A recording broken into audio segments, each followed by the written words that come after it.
Hello and welcome. You're viewing the Citizens Journalist podcast, Mesa County Compass, that brings you the news that you can use from a different point of view. I'm Ruth. I'm Lisa. And together we are Mesa County Compass. Our goal is to create an informed, current, active citizenry armed with the facts. We will be covering what's new to you, what it means to you, what you can do about it, and provide you access to the decision makers when we can.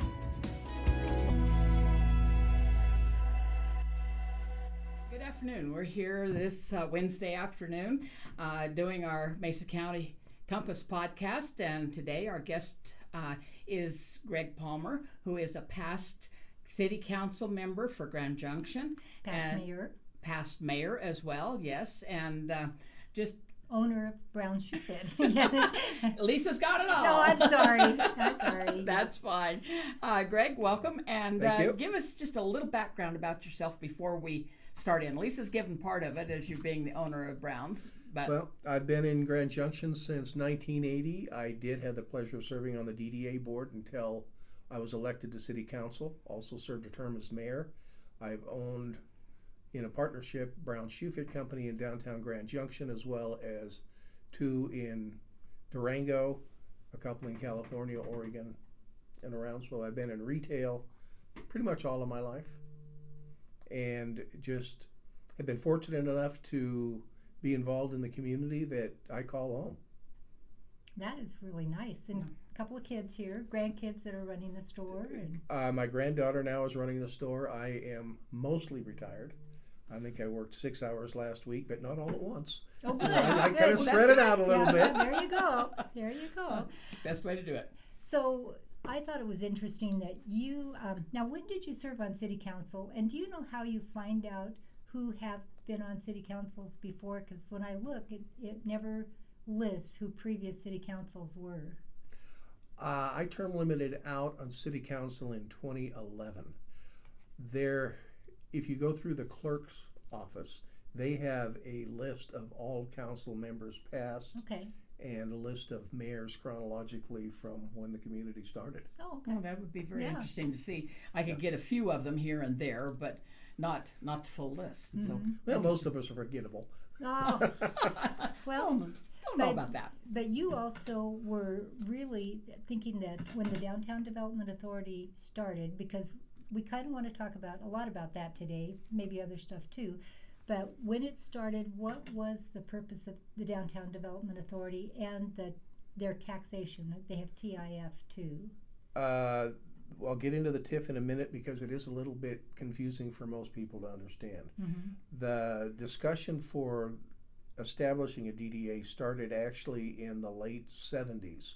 There was a lot of discussion about the success of downtown Grand Junction and the revitalization project that had happened before, mm-hmm. and they wanted to continue that success, and there was a legislation option that would form a DDA. Grand Junction and Fort Collins were the first two in 1981 to actually do that. The idea started several years beforehand, but they got the legislation and started it out. The initial idea with the DDA was to help preserve property values downtown. Mm-hmm. And it was primarily meant to be a brick and mortar opportunity for various projects. The TIF, tax increment financing, is where they set a base year, and every time the property tax rises, they get a portion of that. They take the property tax increase from just about everybody, the mosquito district, the water district, the library, the schools, anything that is in their boundary. If the tax rises, they get a percent of that, and it's about 30%, I think. Wow. And it's the first few years were pretty lean on the DDA because they frankly had no money. A lot of ideas, but no funds. But over the years, that base tax has generated a considerable amount of money. Now, I understand that they used to get 100% of that. They just recently renewed an extension for 20 years, but because this is their third extension now, the amount of money they get is about 50% of what they had. So some of their funding has been greatly reduced.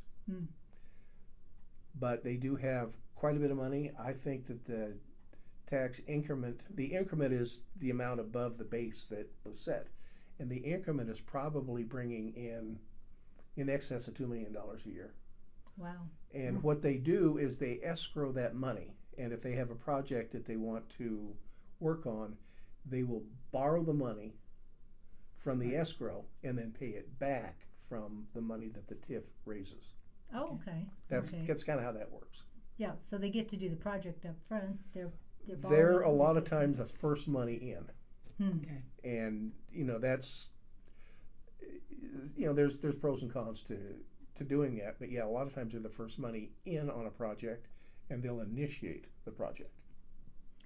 And as I understood, I've got several different documents. One, this is a definition of the DDA when it was formed, and it said that authority means a downtown development authority created pursuant to provisions of this Part 8 in any municipality of the state, and any successor to its function, authority, rights, and obligation. You just have to have that.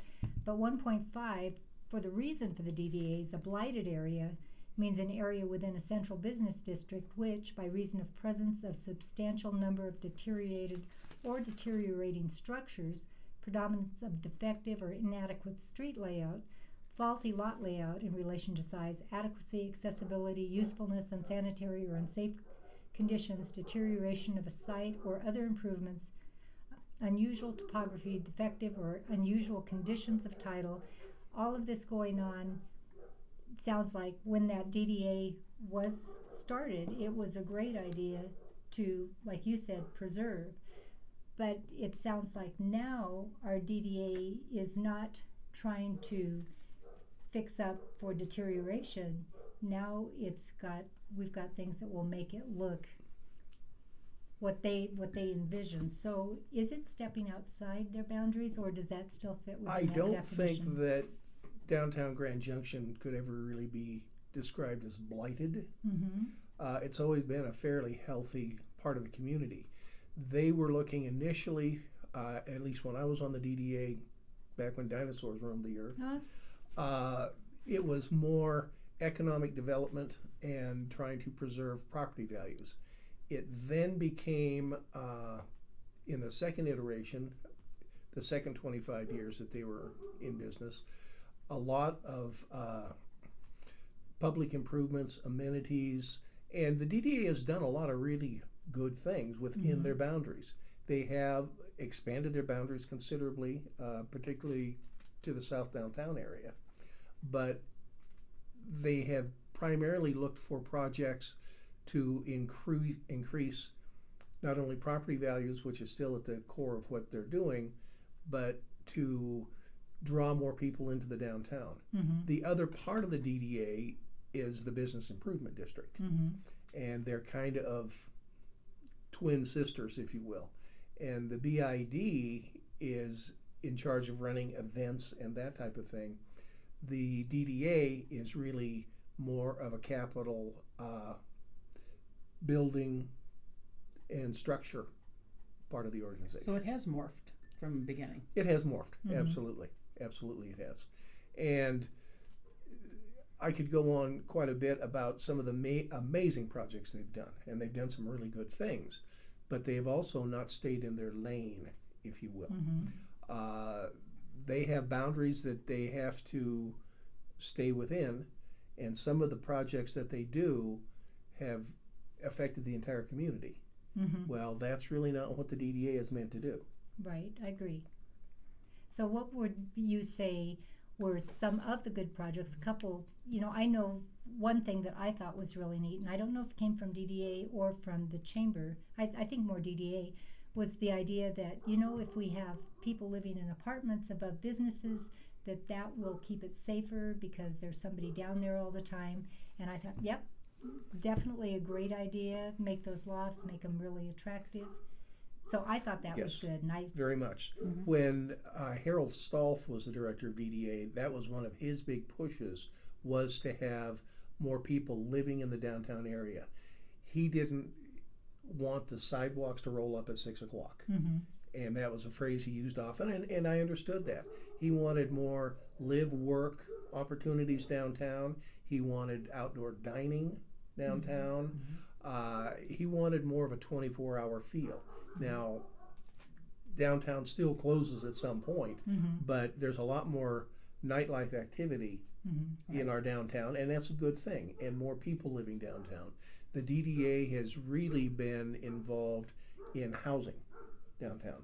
The First Street project that used to be the City Market area is an example. The old school building on 7th Street that they're renovating is going to be, I think, 250 people living there. Oh. So they're really doing a lot of housing stuff, and they've added amenities, which have been beneficial. I really like the Art on the Corner project. That is a tremendous thing. And so they do a lot of that type of thing, adding Wi-Fi to downtown. They continue to do surveys and such. My granddaughter, who's running the store now, and I went to a presentation a couple of months ago where some people are looking at how best to get traffic flow continuing to move in the downtown area. They were talking about, maybe some more benches, some more wayfinding, Now, what's different kind of things, signage and that type of thing. Okay. One of the fallacies is, gee, let's just shut off the traffic to downtown and make it a pedestrian mall like Boulder. Well, Boulder isn't as successful as everybody thinks it is. Most of the businesses there, if you talk to them, have a second location outside of the downtown, and that's really where they do their business. The National Retail Association will tell you that in the last 20 years, roughly 200 businesses or 200 communities all across the United States have closed their downtowns to vehicle traffic and made it pedestrian only. Within 5 to 7 years, all but 3 of those communities have reverted back. Without vehicle traffic, without people driving by and go, oh, there's where I want to go. Oh, there's that store. Businesses don't flourish. And what we want to have is a strong, vibrant downtown. There's no major national chains downtown. It's all mom and pop, local folks. And it's a great environment.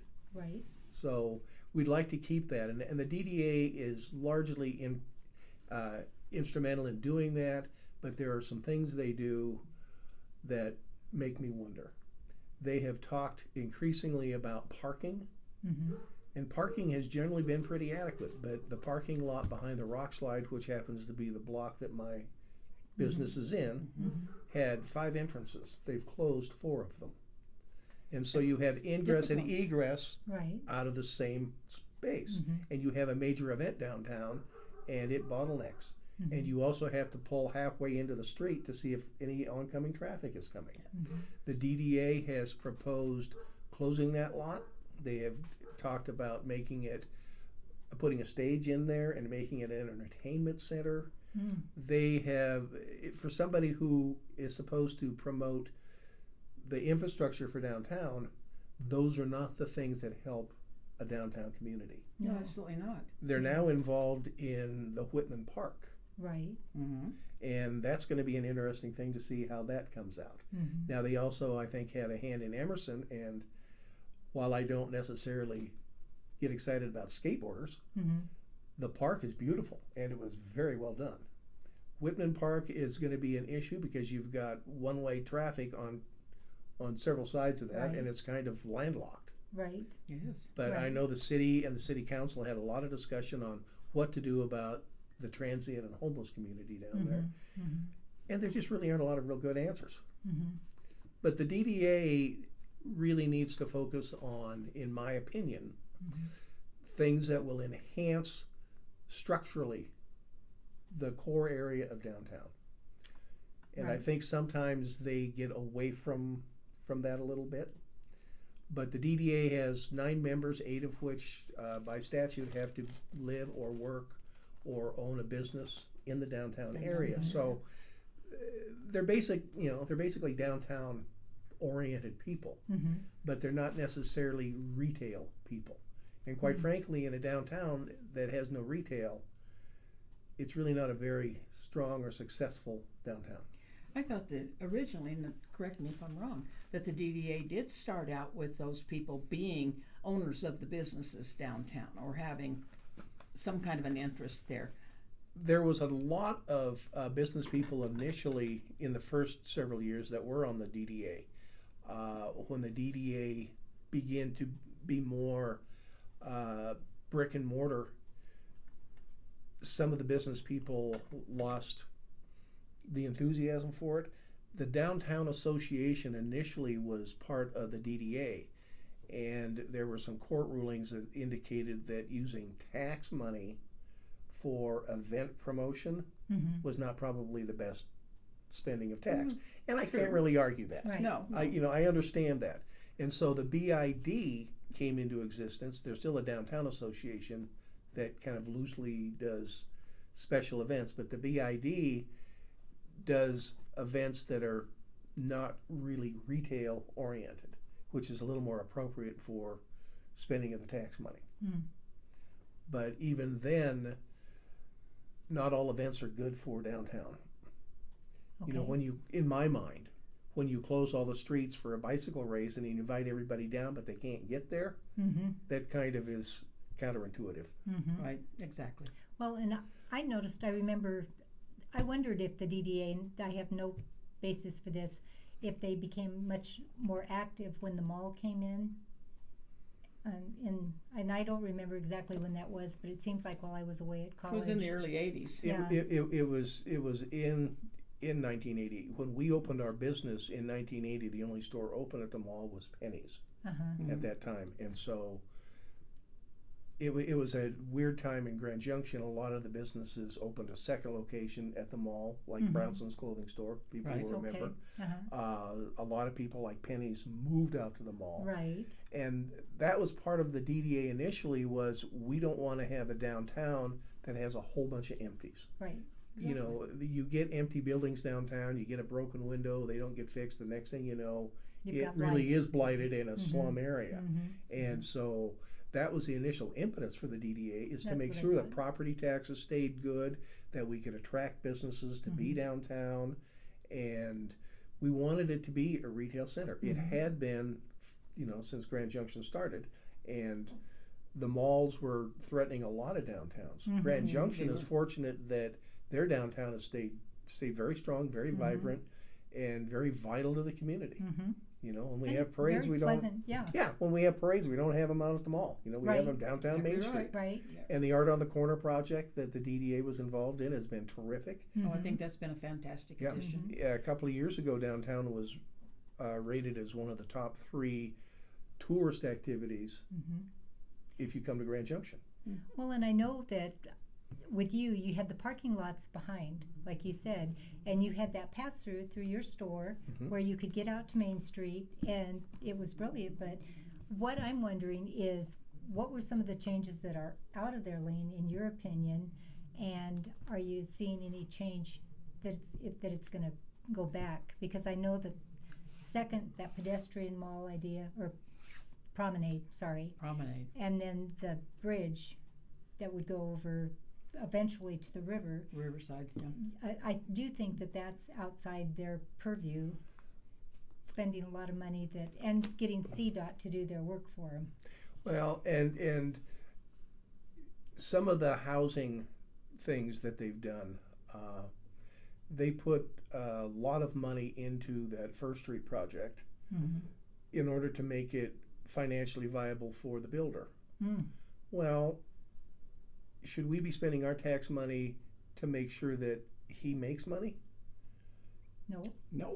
No? I'm going to say no. That's kind of the conclusion I came to, but you know, I sat through a planning commission meeting last night and listened to a lot of discussion about a property out by Columbine, or the park at 24 Road, Canyon View.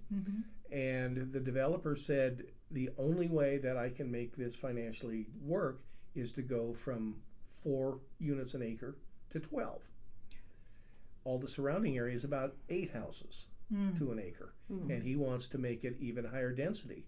And unfortunately for the planning commission, even though they didn't like the idea very much, had no basis to say no.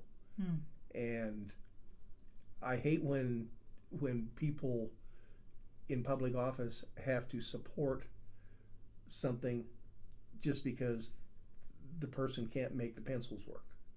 You know, if it doesn't pencil on paper, fix it or don't do it, in my book. But you know, that kind of happens. And so the DDA has done a lot of housing stuff that I'm not sure is the best use of tax dollars. I'm not sure that was really what was intended. But it does help the community as a whole, which is part of their charge. And it gets people living in the downtown area, which is good. But I don't really want the DDA to become landlords. I don't think that's their That's role. the direction it's heading, though. But that is the direction they're heading. And part of it is they're in year 44 of their existence. A lot of the ideas and the projects that they've done have come and gone. They now have money, but they're looking for projects to do. And I think a lot of times what we're seeing is, as my friend Jim Spahar used to say, solutions in search of a problem. Exactly. And that's kind of what I see is happening with the DDA. Now that they've had their extension and it just happened, they're going to have themselves less money to work with, but they still have a pretty good amount of money in escrow that they can do projects with. They just are looking for projects, and not all of them work for the benefit of the downtown or the property owners. But it's hard to argue some of the successes that they've had. Right. So I hope that the DDA keeps focused in their boundaries. When they do things like 4th and 5th Street, that affects the entire community. It did. And, you know, some of the stuff that they've been involved in, you know, around South Downtown and the amphitheater and those kind of things, good for the community, not necessarily a draw for downtown. You know, I look at downtown in a little more tight area. Maine and Colorado. Maine and Colorado, First to seventh. and really, you know, up to Grand. There's businesses there too, Right. but they go all the way into some of the housing areas north and east and west of that. So, you know, their boundaries have continued to expand, and I'm not sure all of that expanse is good. But they're not businesses that are expanding out, too. No, they're not. No, they're That's not. the whole thing. And really, that's one of the charges they have, is to be able to create an environment that is welcoming and will draw people in. In fact, their twin sister, the Bid, that's really specifically their charge. So who oversees them to say you are out of your lane, or this is not necessarily good for the community? Do they have any sort of oversight that would protect, you know, say us from a 4th and 5th Street debacle? Well, their first reporting party to them is the city council. The city council always has a person on the DDA. Currently, it's Council Member Van Dyke. And he reports, in theory, back to council on the things that they're doing. So council is generally aware. But council, when I was on council and when I was on DDA, the city council would come to us and say, we don't like this project, we don't think this is the right direction. They gave a lot of feedback. The council now meets once a year and they just basically get an update. I think they could be more involved in actual supervision of what the DDA is doing. I think that's a must. I would think so. Secondarily is the people who are on the board of directors. You know, you get strong leadership on the DDA, and they take it whichever way they want it to go. And you need to have board members who will stand up and say, now wait a minute, I don't know that this is right. And in looking through their minutes, which I've done, most everything that comes up is 9-0. Everybody agrees. It's groupthink, and groupthink often isn't the best think. Tilly Bishop was a very good friend of mine, and Tilly gave me probably the best piece of advice ever. When I was running for office, he pulled me aside and said, I want to tell you something. Don't ever be afraid to be the one in a 6-1 vote. And I liked that. Yeah. It made sense to me. Makes good sense. If you don't think it's right, don't go along with it just because everybody else is. Right. Well, and the thing about it is, if you don't, then you make others question why. That's Why right. is he not? Yeah. And so I always kind of kept that in mind. And that worked well for me when I was on council and when I was on mayor and other boards that I've been on. And if I didn't like something, I stood up. I hope that the people on the DDA board will do that. I've not seen a lot of that. But, you know, they're the ones in charge of spending that considerable amount of money. Right, right. And then when they hurt a business, one thing I didn't see when I was looking through their plan, it's very vague. I mean, it's full of vision, and they do have some things of how they want to get to it, but when they come down to the hard data of how do I know this will work and be good for the community, I didn't see anything on that. Or do I see, like when you look back at, say, what 4th and 5th Street has said, they said according to their surveys that 78% of the people come down to eat. 40%, of course we've got more than 100%, 40% come down to work. And then they had a percentage like 28% are coming down to shop, but there was a lot of eating. But then what I think you would do is you would look back and financially say, okay, so in each of those sectors, how have sales been? And did changing 4th and 5th actually help? Did making parking meters more expensive actually help? The parking situation, did that help? Or are people not coming downtown because they just say it's too much work? Or I'm not interested. There's no place to park, and many of us don't like to walk that far in the heat. Well, and parking is an interesting thing. All of the studies that I've been a part of for a lot of years, and fortunate enough to have businesses in as many as 12 different communities, parking is almost always an issue. And parking is very much line of sight.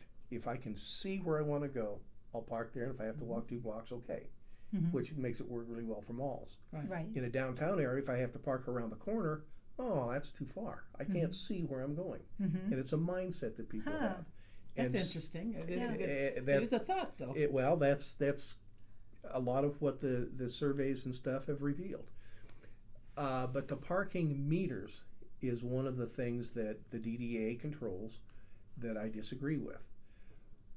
It used to be for some of those 40% of the people come down to work, people who are working largely, for just above minimum wage probably. There was long-term parking that you could pay 10 cents an hour. Right. It's now $1 an hour. That is a substantial change for people who are making, not tremendous amount of money. The other thing that concerns me personally is that the parking lot behind the rock slide, which is behind my business as well, had a back row that was segregated just for long-term parking for employees. They've gotten rid of that. And now my employees need to walk 2 blocks to a place where it is primarily for permit holders. They get a parking permit that we pay for. That's nice. But I used to be able to stand there and watch the girls who work for me go to their car and make sure they were safe. Now, in the dark, with homeless people around because of the resource center and some of those things, I can no longer see them. And so now we have to employ more people to close so that they can all walk together and be safety in numbers. And so that's had a huge effect on us. And then closing 4 of the 5 entrances to the park. And the kiosks, I'm fairly educated, and it took me a little while to figure out how to work them. And they're not user friendly. No. And I haven't even attempted it. No. I cannot tell you how many times my staff at the shoe store will go out and help somebody figure out the parking and how to put the meter in.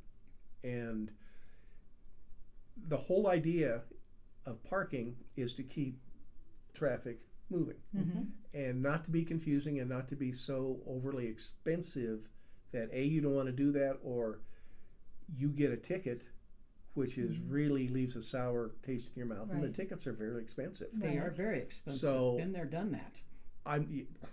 As have I. But I really think that they should rethink their strategy on parking. Raising the rates to $1 an hour, when I questioned them, I was told, well, that's the rate in some of the other communities. But this I- is Grand Junction. I don't Right. care about the other Yeah, communities. exactly. You know, that makes no difference to me. None. I don't care if Aspen is getting that or Glenwood Springs is Right. getting that. Right. You know, it worked really well at the rate we had with the old plug meters. Right. Now, if they needed to get rid of the plug meters, I'm sure there was alternatives beyond what we have that is confusing for most people to work. And you know, when you realize the age group, I'm sorry, girls, No. but the That's age right. group that comes downtown, Right. and I'm in that age group. Right. Right? We don't always assimilate really well some of these changes, and so it's been very difficult. Well, I don't even think kids are that interested in walking up to the kiosk, figuring I'm in space 340 and using my credit card. I have to push passkey. left and Yeah, start, and you know, right, right. you know. And read through it. Get out your glasses if you need to.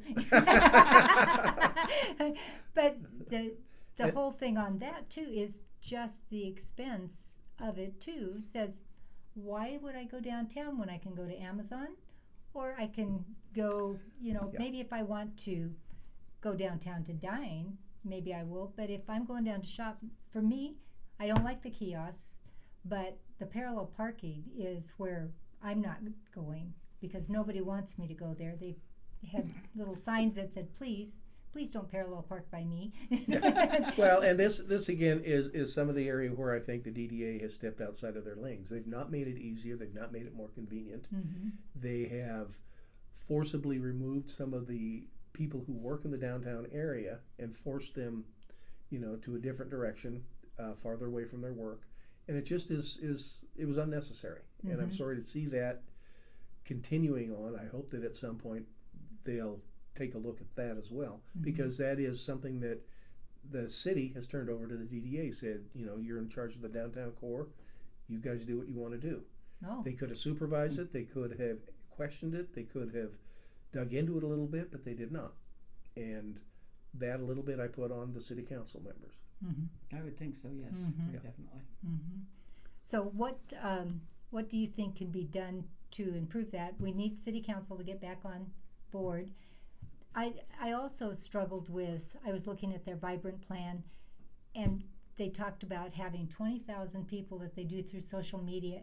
It seems like, again, when you're talking about older people, it's this real active, young urban kids that are professionals that are doing all of the participation, because they said, well, we had it on social media and we had 20,000 responses, and we did pop-ups downtown, and I never saw anything on social media. I don't know how they're broadcasting it. Not everybody takes the Daily Sentinel, and because a lot of people have said, I'm not taking it anymore. And so you're really not engaging the community at all.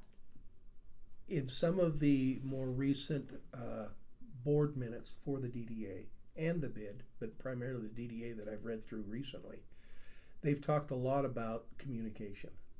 I think that they were surprised by not only the amount and volume of feedback that they and the city got on the changes to 4th and 5th Street, but the way that they were chastised about the communication they put out.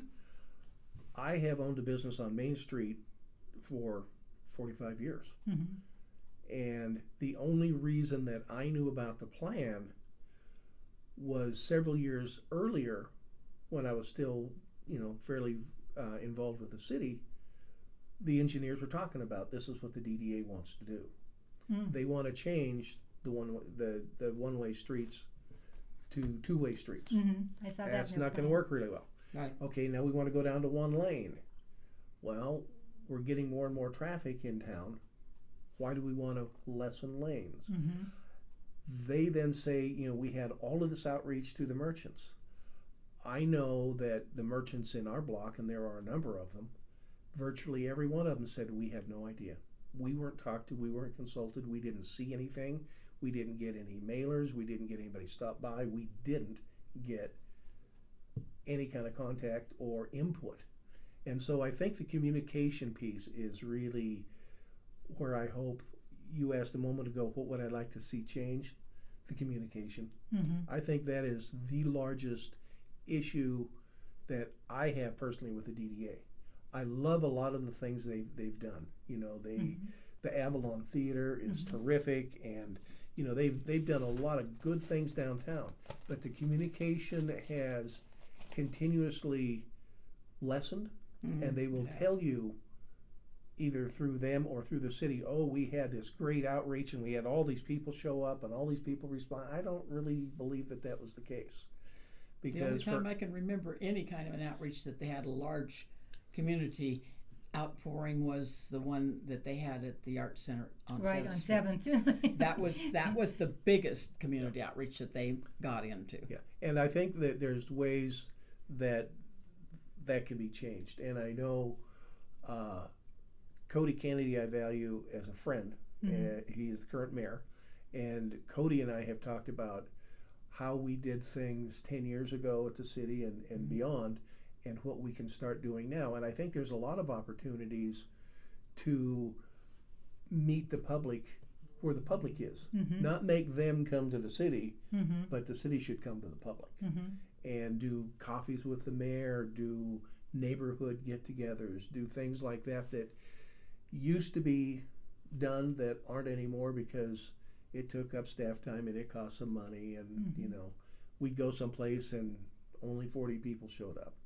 Well, that's 40 people more than we were getting. Right. That's exactly right. So I think that the communication piece is really, if I were asked as a former council member and mayor, what do I think the city could do better? Supervise the DDA and communicate with the community better. I have approached the mayor about, we used to televise the city council meetings. Right, on on Channel Channel 12. Yep. When I came onto the city council, we only televised the city council meeting itself. Right. The workshop was held on Monday where all the discussion was, and then we went on Wednesday to the meeting. Well, we've already talked about this, and so everybody was in agreement, and we kind of had a reputation of, we used rubber stamp and everything. Well, they missed all the discussion. They missed the sausage making, if you will, on Monday. So we started televising the Monday meeting, which to me, of the two, was a more important meeting. Right. That's really where you learned why we were doing things, what we were contemplating, what we'd ruled out. You know, that's where the discussion and the back and forth. Because that's something that none of us get to see unless we go to those meetings. Right. And you know, frankly, the Wednesday meetings, there are people in the audience. On the Monday meetings, there are very, very few, even though they're posted. So I suggested that we start looking at a way to broadcast those again, because we have the public channels available to us. We have the equipment. I really would like to see that. It's kind of interesting because when I was still on council, I would have people come up to me in my business, or they'd see me on the street or at the grocery store or somewhere, and they'd say, I saw you on council the other day talking about that zoning down by the river. Right. I was just turning around the channels and I saw that. They watched the whole thing. Now, they didn't want to tell you they did. Right. But they tuned in and they watched the whole thing, and we saw that all the time. But the community was involved, they were informed, and they were engaged. And that's really what they're not doing now. Well, and in that respect, the community can watch that while they're eating their dinner, if you will, rather than having to come out and go to a meeting after working at a hard day. So, excuse me, I think it's an ideal way of getting out communication. Well, and they do have it on the internet, but I think having it on TV and the internet. It's different on the internet. Yeah. Not everybody uses it. No, they don't. And you're using your computer for something else, or the kids are using it. So I think the TV is... the idea was, let's make it as easy as possible. Right. To find out, not as difficult as possible. And is that a no-cost item? I would think, like public service for No, them to do that? it will cost, but quite frankly, who cares? it's worth it. Yeah, Yes, if you've got people that are behind you and share the vision. Well, and that does get you out to the public, so the public would have some input somewhere along the line. Absolutely. Absolutely easy for them to do. Yes. So that to me is the whole focus of what being an elected official is good communication and transparent communication. Yes.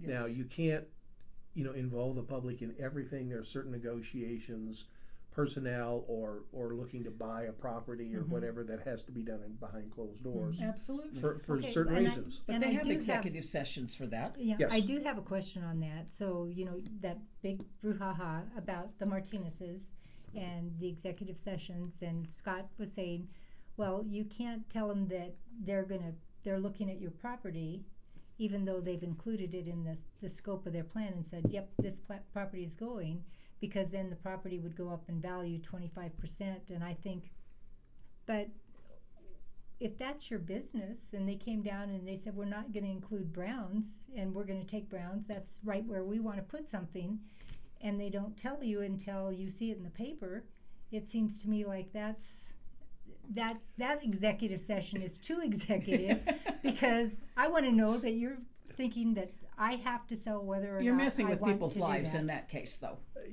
Not only are you doing that, I don't like the idea of eminent domain.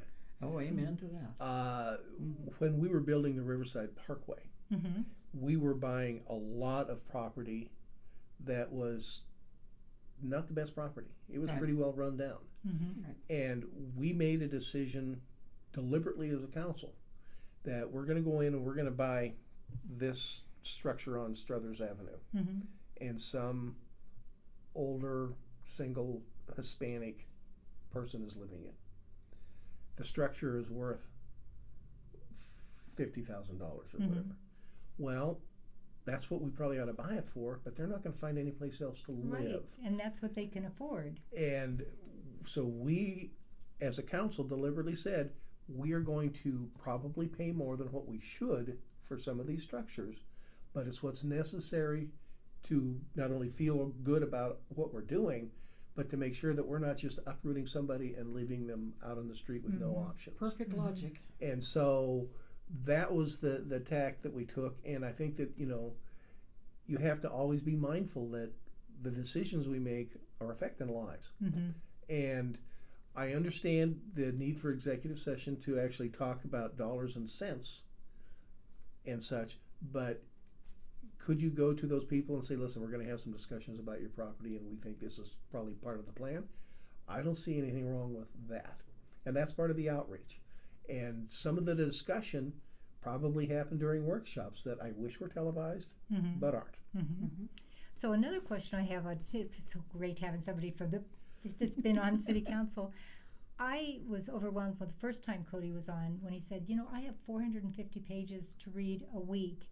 And I keep saying, there's no way that, I guess I say everybody reads like I do, because I could not get it on Friday, read 450 pages, understand all of what we're doing and why we're doing it, because oftentimes it's in an area that I wouldn't be familiar with. And so I would get the deer in the headlight look and say, okay, it's just like drinking through a fire hose, and I don't think all You go that's along to get along necessary. in that case rather than actually making an informed decision. I disagree. Oh. Quite frankly, this is what I knew when I ran for office, what it was going to entail. Mm-hmm. Bruce Hill, Mm-hmm. who was a fabulous council member and a very good mayor, Mm-hmm. Bruce and I would go to the meetings for 6 months before the election did and went to every meeting and got the agendas and that kind of stuff. And I knew what it was going to entail. Okay. And I made a point to read everything. And I'm glad I did, because every now and again, the city staff, who are very good people, will slip a little something in that they want. Mm-hmm. And if you didn't read it, it was in there. I remember a couple of instances. One was in finance. There was something to backfill some money that they had borrowed out of a pension fund or something. Mm-hmm. But it was on like page 63 in a budget bill. Mm-hmm. And I raised my hand at one point and asked the finance director, who at that time was Ron Lappy, I said, I noticed on page 63, and he said, wait a minute, you read that? Well, of course I read that. You gave it to me to read. Mm-hmm. He goes, nobody reads this. See, that's Well, what I'm afraid yes, of. yes, they do. And so I read that. We had a property on Walnut Avenue that had a backflow water system thing that they were going to put in the front yard of this residence, and the resident didn't want that. They were willing to spend extra money to do whatever they had to not have this above ground plumbing. Mm. And so the city staff said, yeah, okay, we'll not do that. We'll not force them to do it. Well, 3 days later on the consent agenda is something with this property that says they're going to do that. And so they slipped it back in. Huh. And had we not read through the consent agenda, it would have happened. So it's incumbent on people who are making decisions for the community Right. to take the time to Mm-hmm. read that. And it is a pain, Mm-hmm. and it is bothersome. And I did spend 40 or 50 hours a week on council stuff for a fairly minimal amount of money. Mm-hmm. Oh, But yeah. it was my choice. Yeah. And I wanted to do that.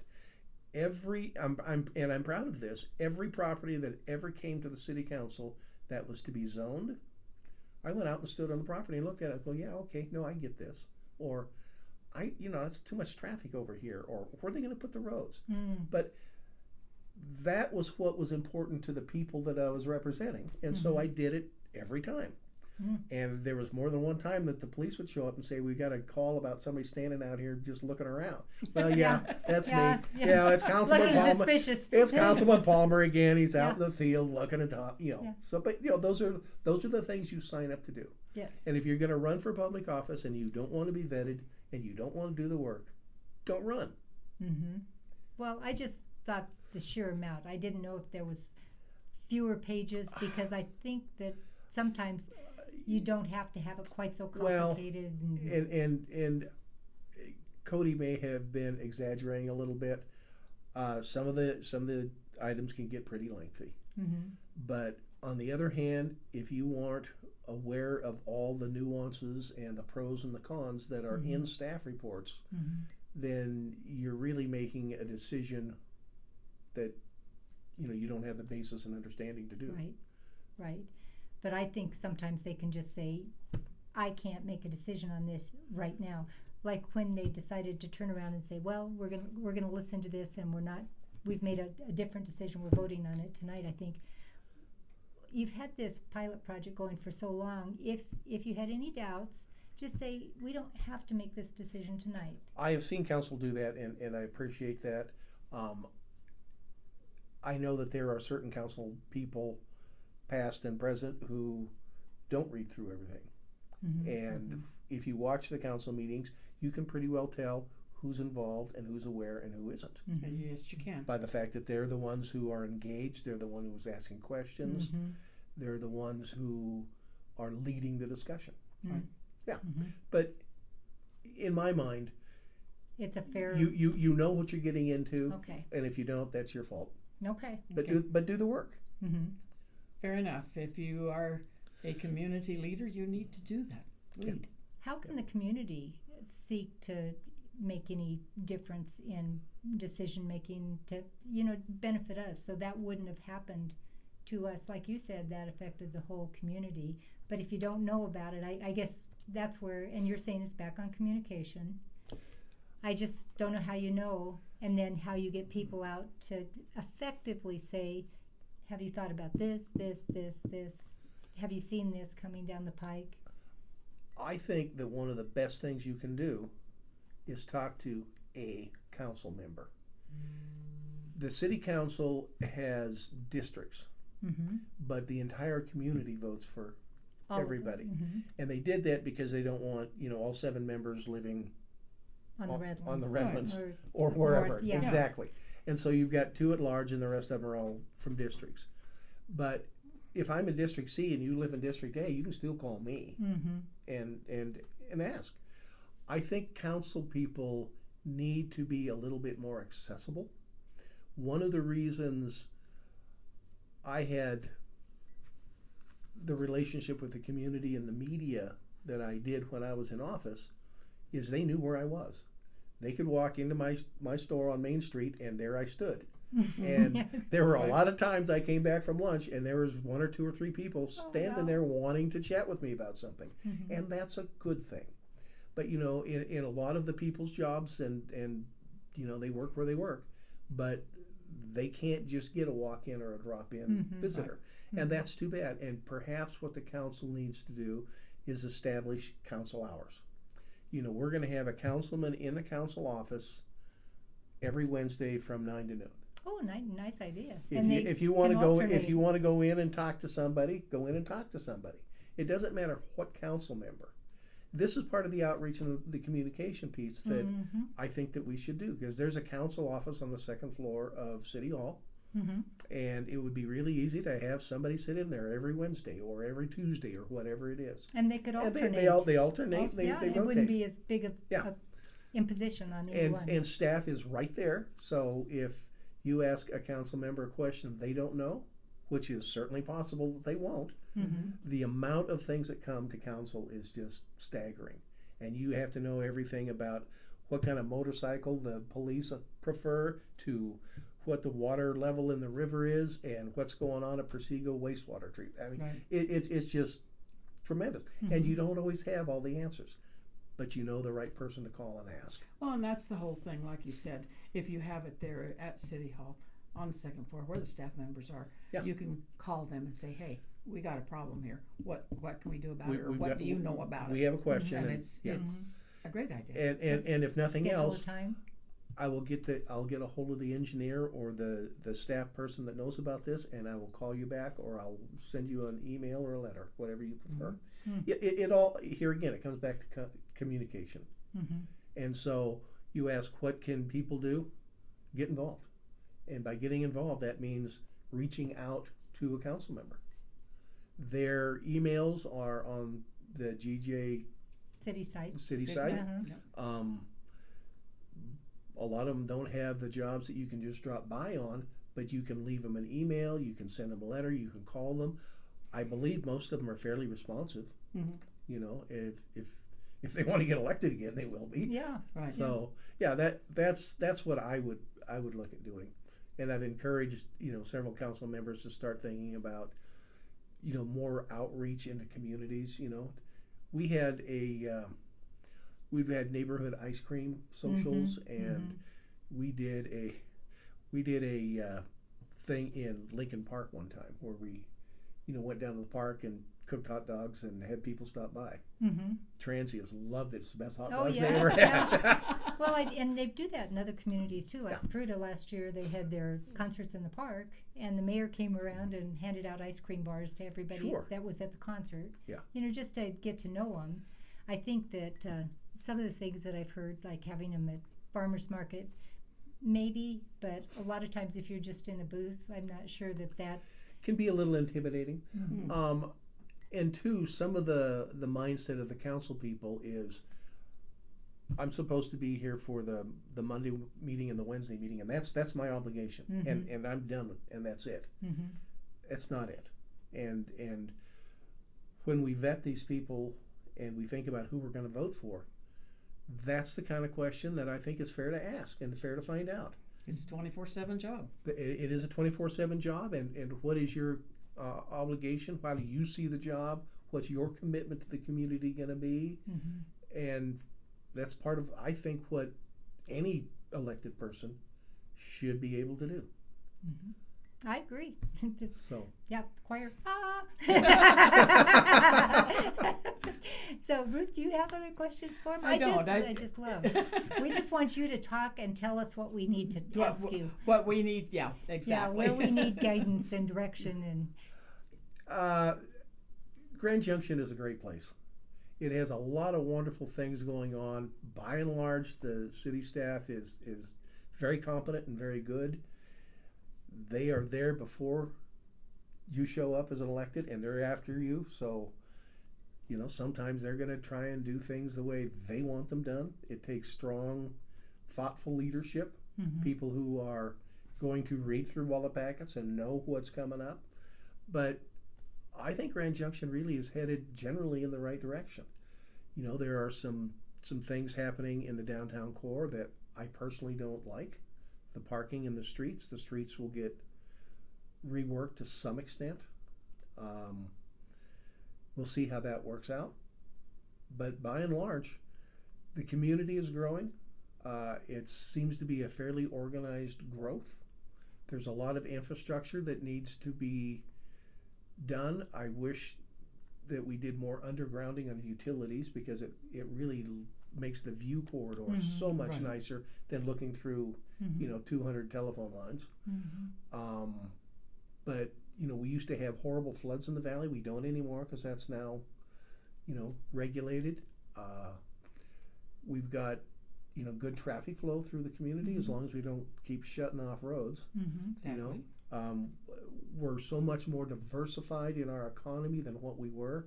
We have gone from a continuous boom and bust cycle to a pretty steady growth. So overall, things are pretty good. I really don't complain. Downtown business is okay. I told the mayor the other day, the worst thing he can do is continue to discuss publicly all the things he wants to do, because it gets in the newspaper and all we get is bad. Oh, the downtown's terrible. Oh, is it? No, it isn't. It's a good place. It's local people. It's mom and pop shops. And I said, whatever you do with the roads, the parking, do it quietly. Let's not make a great big public issue about it. Make sure the people who need to know. And I think they did that strictly because people have complained so loud and so hard. They want to be transparent, and you go from one to the other extremes on both sides. When nobody knew what was going to happen, and knowing then everything. And then when you tell them, don't believe your lying eyes, because they say, well, yeah, you were involved. You made this decision. Yeah. I didn't know. I was did very not. the one thing that I really am thankful for, the Grand Junction Daily Sentinel has the You Said It column. It started up shortly after I got on council, because the city, how dare they, changed their logo. And they hired a girl from the Front Range and gave her $15,000 or whatever it was to change the logo. Well, when you're dealing with a $200 million budget, $16,000 just doesn't register. But to the average person, $16,000 is a lot of money. Right. And for whatever reason, that irritated a lot of folks. And so they started that You Said It column to get everybody an opportunity and a forum to speak out. And that has continued. And I like the fact that people can have that ability to reach out and feel like they're still involved and have their say. Well, and they That's don't valuable. have to. They don't have to say who they were. I taught at Junction High School, and I taught one of the classes I taught was law-related ed, and we had Sherry Zen at the time coming in, and we were talking about the tip line, and Crime Stoppers, and my kids, until she said you can call in anonymously, they're like, oh, but is somebody tracking your phone? She said, no, they don't. And it's just like that ability to say, this is what I think, and not be afraid of repercussions, but you still get to say what you want. And I know that they were much more willing. They said, do you think we can believe her? And I said, yeah, I think you can. Well, and this is part of having an involved electorate, involved community. They get an ability to say what they want, and we as elected people, or they as elected people, I don't like to we and them, but that's a valuable tool for them to read through and say, well, I didn't realize that everybody's upset about that. So it's good feedback for the community. We need a place though that there's, and I'm just going to say that oftentimes you only get feedback from one side. Not so much in the You Said It, but still more in the You Said It than what you should. It should be. You said it is being a little bit monitored, if you will. Not everything gets in there. You have valid complaints, you have valid issues, and they don't show up. And I have been on that end of it as well, sending in the same letter 3 and 4 and 5 times and still not seeing it in print. And it is valid. It was, and I don't think that that's necessarily a good thing either. And you tend to get the people with an issue or a complaint, the negatives, and you don't get a whole lot of attaboys. But we understand that. Right. And that kind of goes with the job.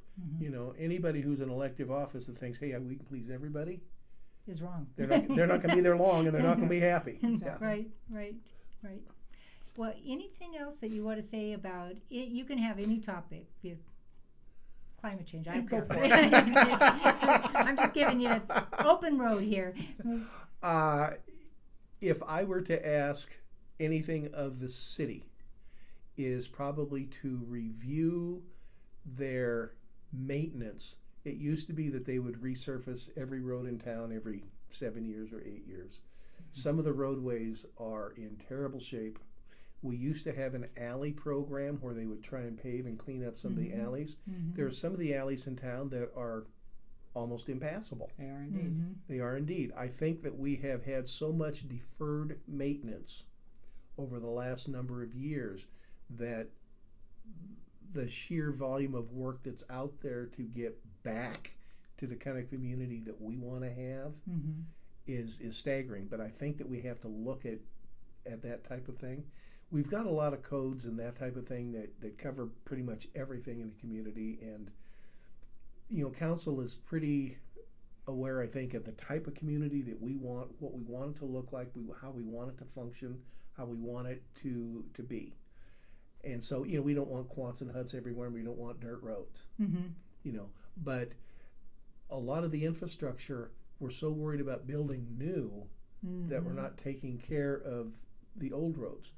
It's been a new large complaint for us as well. And not just roads, new anything. You need to maintain what you already have in all areas.